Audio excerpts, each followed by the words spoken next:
Happy New Year, I'm Joel Reed. I know it's a little bit late, but today we're going to be doing the unboxing for the Pocketgo S30. But just before we get into that, I just want to say, look, to my subscribers, thank you so much for supporting me through 2020 and may it go on through 2021 and beyond. It's been, not just for myself, but, you know, many of us, it's been a really trying time. And for me, it's just a case of mindfulness and just being grateful, being mindful and being grateful for the things that we have and for the things that we've lost. And you know, for me myself, I've picked up a whole load of new skills. I started this YouTube channel. I've got to know people. The community are really accepting. Some of us have lost a lot of people. And for me myself, I just want to say you guys have got me through quite a tough, difficult time that I was having, you know, personally. And you know, if it weren't for you guys, you know, being supportive and showing me love, it would have been hard for me to continue this channel. So I just want to say thanks to you guys for helping me push on through. That was 2020. This is 2021 now. 2020 released some really cool handhelds, you know, but at the moment everybody's liking this whole metal aluminium shell thing, so hopefully they will just continue pumping stuff like that out. But there are some companies and some people, individuals out there that are just, you know, they're raising the bar and it's pushing these other companies to really raise their bar as well. But anyway, so without further ado, let's get into this unboxing right now. Okay, so here it is, the Pocketgo S30. This is my first Pocketgo device. I've not had one of these before. From what I've seen, it looks quite comfortable. I don't know anything yet. I've not watched any videos on it because I kind of just want to do this thing for myself and see what it's really like. So let's start off with the box. Pocketgo, front of the device here, a little logo down the bottom here. Flip it this way, you can see some of your buttons from along the top. So the presentation of the box is pretty nice. It's quite a sturdy, strong box. Flip this way or back over here, and we've got some of the specs on here. So it supports external micro SD card, headphones. I don't know if headphones come with it, but it says that on there anyway. You can save games. I wouldn't expect any less for what we've paid. Battery life can last up to 4 to 5 hours. I hope it does.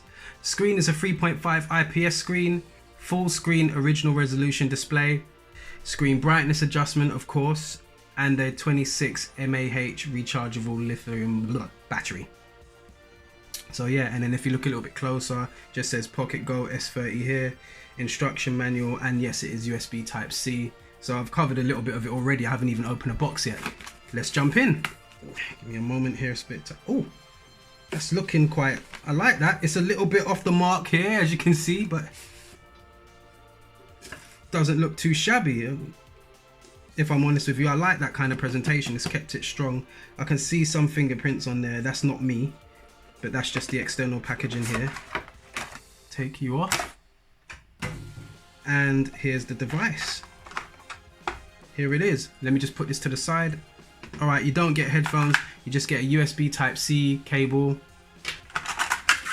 empty, and you've got your instruction manual. It's just a cheap paper one, and it's written in Chinese, and then there's some English on the other part of the pamphlet here.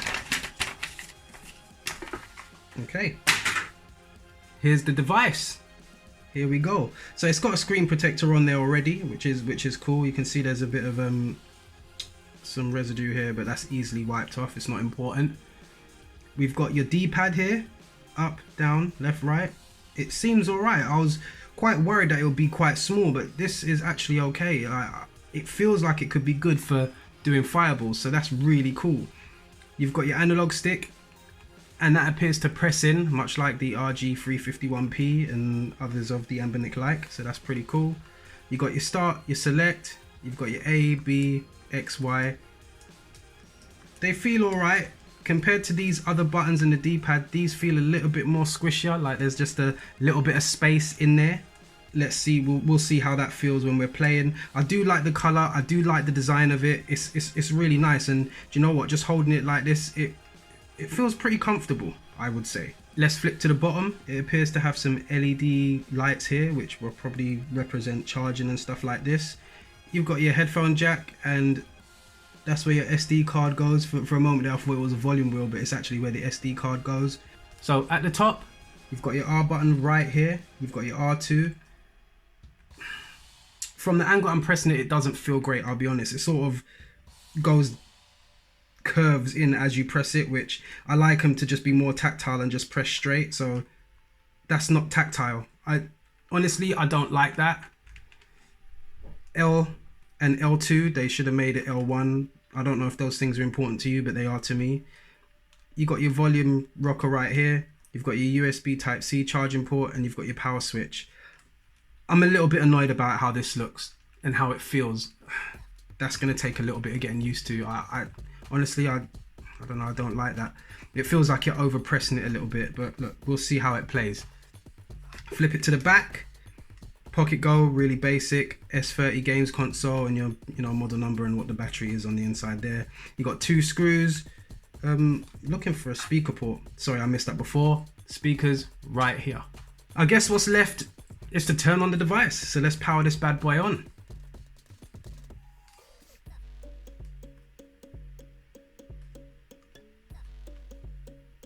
Okay, there we go. Let me just peel that off.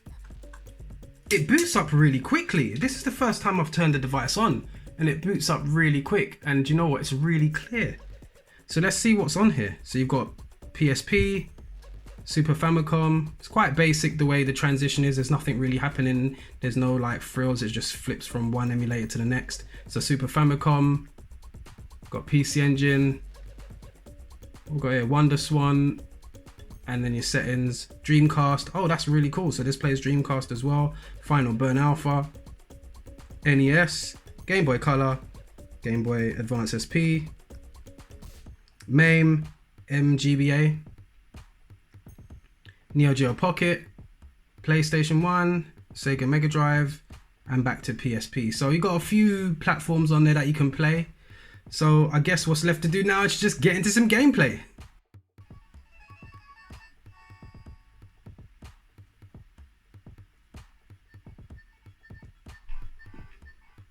Alright, let's turn the volume up a little bit here. It's a bit low.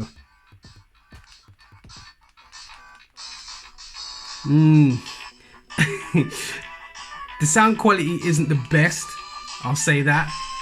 But let's get into some play. Let's turn that up a bit.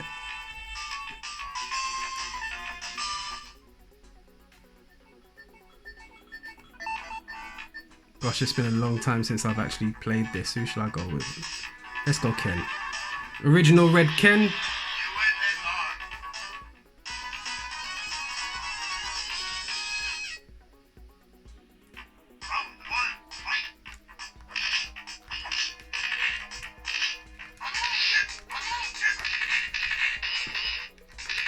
Oof.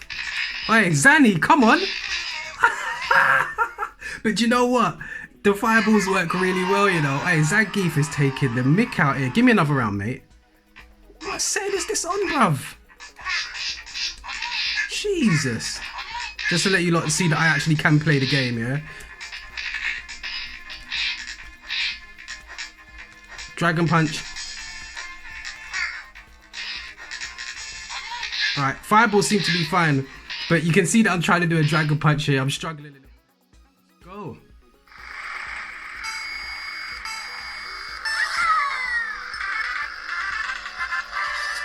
Okay.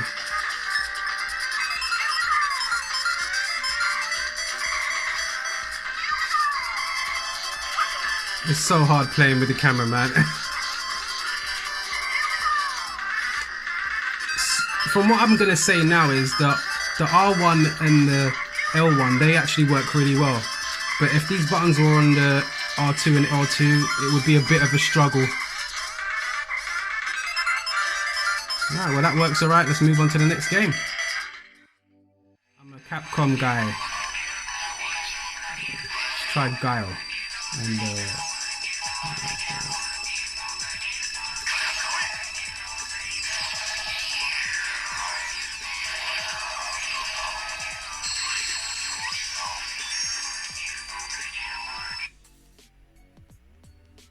but I will assure you that the screen looks really good. The camera's not really doing it justice here.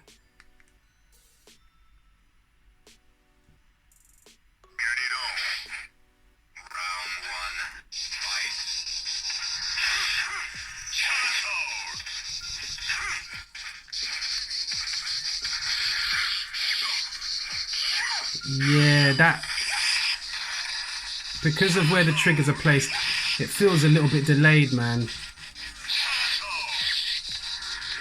It could be that because I'm playing through the camera, but I'm struggling, man. Yeah. The L2 and the R2 buttons I do not like. Feels okay-ish.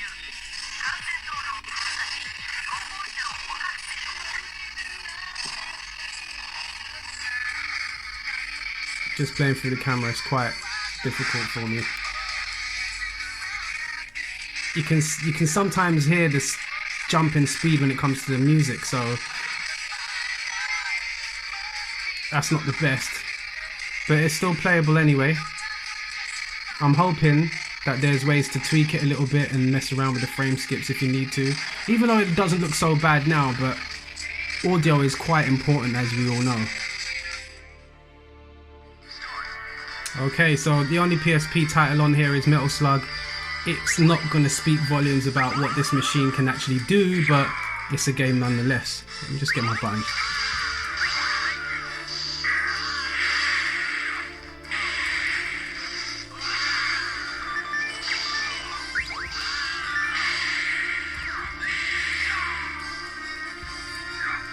There's not that can be seen. I think later on I'm going to do some emulation tests with this just to see what else it can do and how it can perform. I'm also going to look into seeing if there's things you can do with like frame skips and stuff like this. So there you have it, the Pocketgo S30. It looks great, mate. It's like Snes control pad with a screen in it, and it feels quite comfortable when you're actually holding it in your hand and playing it.